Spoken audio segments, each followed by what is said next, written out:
નમસ્તે ગુજરાત ખબર ગુજરાત ન્યૂઝ ચેનલમાં તમારું સ્વાગત છે। આજના તાજા અને મુખ્ય સમાચાર જાણીએ તે પહેલા તમે ચેનલને સબસ્ક્રાઇબ કરી લેજો। તો મિત્રો સૌપ્રથમ આજના તાજા સમાચારને લઈને વાત કરીએ તો મોંઘવારીનો માર, દૂધના ભાવમાં વધારો। લોકસભાની ચૂંટણીના પરિણામ આવે તે પહેલા જ સામાન્ય લોકોના ખિસ્સા પર મોંઘવારીનો ફટકો પડ્યો છે। અમૂલ દ્વારા દૂધના ભાવમાં વધારો કરવામાં આવ્યો છે, જે આજે સવારથી જ અમલમાં બન્યો છે। અમૂલ ગોલ્ડ, અમૂલ શક્તિ, અમૂલ ટી સ્પેશિયલના ભાવમાં પ્રતિ લિટરે 2 રૂપિયાનો વધારો થયો છે। એટલે કે ચૂંટણી પહેલા જ 64 રૂપિયા લિટરે મળતી અમૂલ ગોલ્ડ હવે 66 રૂપિયામાં મળશે। અમૂલ તાજા 54 અને શક્તિ 60 રૂપિયા પ્રતિ લિટરના ભાવે હવે મળશે। ત્યાર પછીના સમાચાર જોઈએ તો ભારતની તિજોરીમાં આવ્યું 1 લાખ કિલો સોનું।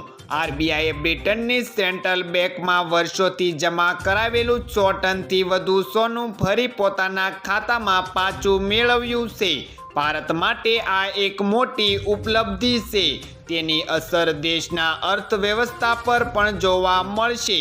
અધિકારીઓનું કહેવું છે કે આગામી દિવસોમાં લગભગ 100થી વધુ ટન સોનું ભારતમાં લાવવામાં આવશે। ભવિષ્યમાં નાણાકીય સ્થિરતા જાળવી રાખવા માટે આરબીઆઈ દેશની તિજોરીમાં સોનાની રકમ વધારી રહી છે।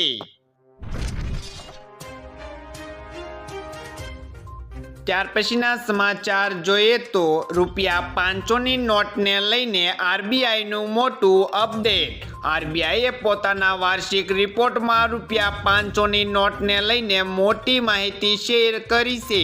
બેંકે કહ્યું કે ₹500ની નોટનો ચલણમાં કુલ હિસ્સો માર્ચ 2024 સુધીમાં વધીને 86.5% થઈ ગયો છે, જ્યારે એક વર્ષ પહેલા તે 77.1% હતો।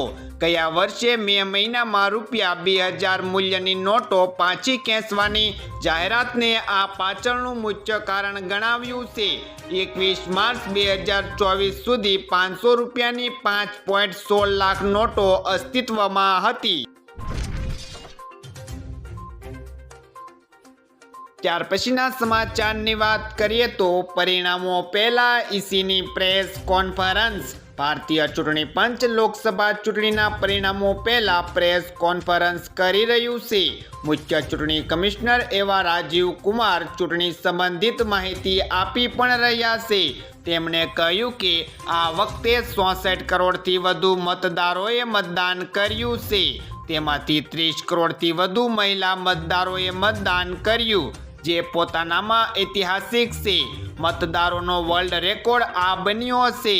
આ G7 દેશો કરતાં 1.5 અને યુરોપીય યુનિયનના 27 દેશો કરતાં 2.5 ગણો વધારે છે। ત્યાર પછીના સમાચાર જોઈએ તો અંબાલાલ પટેલની મોટી આગાહી। કાળઝાળ ગરમી વચ્ચે લોકો વરસાદની રાહ જોઈ રહ્યા છે। રેકોર્ડ બ્રેક ગરમી પડ્યા બાદ ગરમીનો પારો ગગડ્યો। ગુજરાતમાં વરસાદ ક્યારે? તો વરસાદની આગાહી માટે જાણીતા એવા અંબાલાલ પટેલે રાજ્યના અનેક વિસ્તારોમાં વરસાદને લઈને આગાહી કરી, જેમાં 4 જૂન સુધીમાં રાજ્યમાં આંધી વંટોળ વધશે। અમદાવાદ, મધ્ય ગુજરાત, ઉત્તર સૌરાષ્ટ્ર, બનાસકાંઠાની અંદર વંટોળ આવશે અને કેટલાક વિસ્તારોમાં વરસાદ પડશે। 7 થી 15 જૂનમાં રાજ્યમાં ગાજવીજ સાથે વરસાદ થશે। ત્યાર પછીના સમાચારની વાત કરીએ તો પીએમ મોદીએ ગરમીની સ્થિતિને લઈને સમીક્ષા બેઠક યોજી। દિલ્હીમાં વડાપ્રધાન નરેન્દ્ર મોદીએ દેશમાં ભારે ગરમીની સ્થિતિની સમીક્ષા કરવા માટે એક બેઠક યોજી હતી, જેમાં જવાબદાર અધિકારીઓ અને દિગ્ગજો હાજર રહ્યા હતા। આ પહેલા તેમણે ચક્રવાત રેમલ પછીની સ્થિતિ, ખાસ કરીને પૂર્વોત્તર રાજ્યોને લઈને ખાસ સમીક્ષા બેઠક યોજી હતી। જણાવી દઈએ કે પીએમ મોદીની અધ્યક્ષતામાં આજે મહત્વની 7 બેઠકો એક પછી એક યોજાઈ રહી છે। ત્યાર પછીના મહત્વના સમાચાર જોઈએ તો માર્કેટમાં બધા રેકોર્ડ તૂટ્યા. લોકસભા ચૂંટણીના એક્ઝિટ પોલ બાદ શેર બજારમાં તોફાની તેજી જોવા મળી રહી છે. પ્રીઝ ઓપનમાં બજાર તમામ રેકોર્ડ તોડીને ઓલ ટાઈમ હાઈ પર પહોંચી ગયું છે. સેક્શન 2500 પોઈન્ટના વધારા સાથે 74,488 પર અને નિફ્ટી 800 પોઈન્ટના વધારા સાથે 23,342 પર ટેગ કરી રહ્યો છે. આ સાથે ડોલર સામે રૂપિયો 42 પૈસા મજબૂત બન્યો અને 83ના સ્તર પર ખુલ્યો છે. ત્યાર પછીના સમાચારની વાત કરીએ તો ફ્લાઇટ મોડી પડી. એર ઇન્ડિયાએ માગી માફી. એર ઇન્ડિયાએ દિલ્હી અને સાન ફ્રાન્સિસ્કો ફ્લાઇટમાં 30 કલાકનો વિલંબ થવા બદલ મુસાફરોની માફી માગી છે. તે મુસાફરોને $350નું વાઉચર આપ્યું છે. એર ઇન્ડિયાના ચીફ ઓપરેટિંગ એવા ઓફિસર ક્લાઉન સિંહ ગોયશે કહ્યું કે માફી તરીકે અમે તમને ભાવિ મુસાફરી માટે $350નું ટ્રાવેલ વાઉચર આપવા માંગીએ છીએ. પ્લેનમાં ટેકનિકલ ખામી અને વિવિધ કારણોસર વિલંબ થવાને કારણે મુસાફરોને મુશ્કેલી પડી હતી.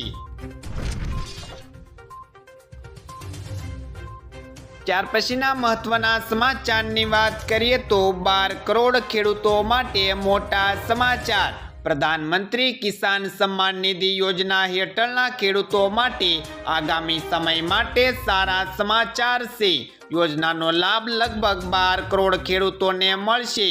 4 જૂનના પરિણામો બાદ નવી કેન્દ્ર સરકાર પીએમ કિસાન યોજના હેઠળ 17મો હપ્તો જાહેર કરી શકશે. ખાસ કે હજી સત્તાવાર જાહેરાત થઈ નથી. 16મો હપ્તો 28 ફેબ્રુઆરી 2024ના રોજ ખેડૂતોના ખાતામાં જમા થયો હતો.